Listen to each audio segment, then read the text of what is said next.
Mon cher Quesitus, durant la nuit du samedi 17 juillet 1993, la foudre tomba dans la grande rue du bourg de Saint-Pré, juste devant l'épicerie que j'exploitais depuis 4 ans.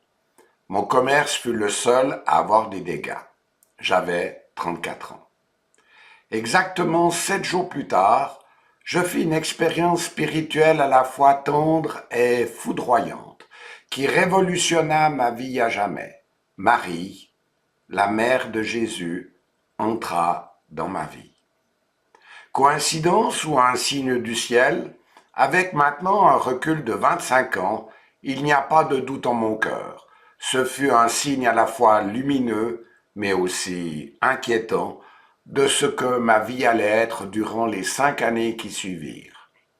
Mon cher Quesitus, j'ai besoin de t'en dire un peu plus sur mon parcours pour que tu comprennes comment un protestant évangélique, pour qui Marie ne comptait pas, a pu, un jour, lui demander d'entrer dans sa vie et pourquoi cette expérience fut si fulgurante.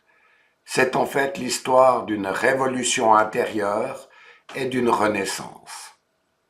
Enfant, je vis à Pailly, un petit village dans la campagne vaudoise. J'ai beaucoup de copains et aime m'aventurer dans la forêt toute proche pour l'explorer. L'hiver, je fais de la luge sur la route du village. J'ai commencé l'école enfantine, je suis très libre et un peu sauvage. Je suis heureux. J'ai 5 ans. C'est alors que mon petit monde s'effondre. Mon père décède d'un infarctus. Ma mère se remarie rapidement et je quitte la campagne pour la ville de Lausanne. C'est ma première fracture d'âme. L'entente du nouveau couple se détériore rapidement. Ma mère commence à boire et devient dépressive. Je passe le reste de mon enfance et de ma jeunesse entre une mère en permanence au lit et un beau-père réfugié vers sa mère. Je suis le plus souvent seul et abandonné à moi-même. Un peu après mes 20 ans, je deviens le curateur de ma mère, qui est placée dans un établissement spécialisé. Je suis en quelque sorte le père de ma mère. Peu après, ma mère décède. Étant le seul héritier, je m'occupe de la succession. Question du juge à peine assis. Comment cela se fait-il que vous ayez porté un autre nom de famille durant 32 mois dès votre naissance? Vous êtes sûr? Oui, j'ai un extrait d'état civil devant les yeux. Puis-je le voir? Non, je n'ai pas le droit de vous le montrer. Je ne comprends pas. J'ai le livret de famille de ma mère et de mon père et j'y suis bien inscrit. Mais alors dites-moi au moins comment je m'appelais à ma naissance. Kapler. Mais c'est le nom de famille du premier mari de ma mère. Mon père s'appelle Paul Feller. Je ne comprends rien.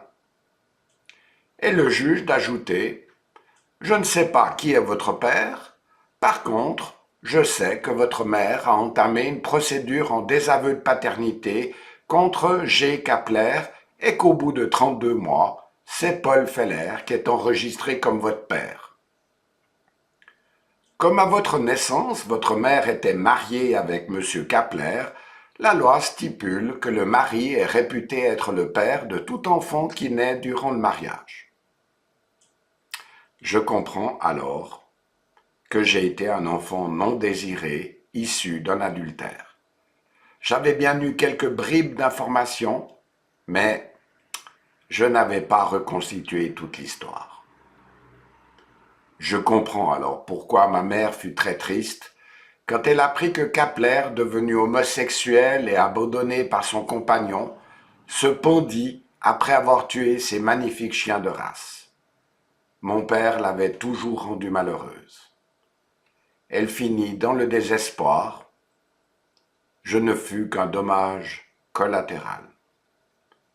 Ce fut ma deuxième fracture de l'âme.